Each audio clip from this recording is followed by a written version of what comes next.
Two abandoned properties side by side on North Chester have become a haven for the homeless and a den for illegal activity. 23 ABC's Mark Christian joins us now live with what area residents are saying and explains what might be in store for that property in the future. Mark? Well, Jackie, just taking one look at this property and you know it's been neglected. There's trash everywhere.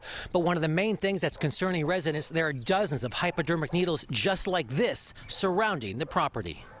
Now, somebody was living in the property up until about a year ago. The renters moved out and the squatters moved in. Now there are weeds, broken fences, and broken windows. It's disgusting. Residents say they've been dealing with this eyesore and are fed up. It's not safe. Riddled with trash and debris and even rusty nails sticking up out of a broken fence board.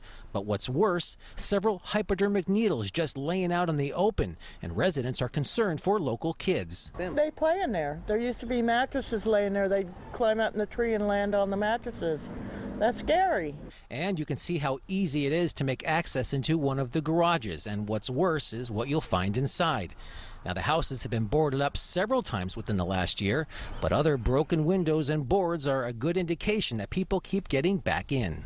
There's people died in this house several times. 2 times that I know of that they died in this house from an overdose. And if the drug paraphernalia and trash wasn't enough, I've seen prostitutes going in there. and she's not the only one that's seen the illegal activity, and some have even tried to take matters into their own hands. Prostitutes, drug addicts, all kinds of people just come and go, and I tell them, what are they doing here? And they tell me, ain't none of your business. Excuse me, but that's what they say. He even called the sheriff's office. And I went to the house, and there somebody was inside the house. To make another complaint, and deputies did respond within about 20 minutes but made no arrest. Later, we saw people leaving from a back entrance. The law enforcement has made some arrests in the past. They've taken people out of there. George Espinoza owns the barbershop right next door and says his business has taken a hit ever since the property went downhill. However, he says last week he saw some investors looking at both homes. They said they were from LA and they bought the property and they were going to do something with it.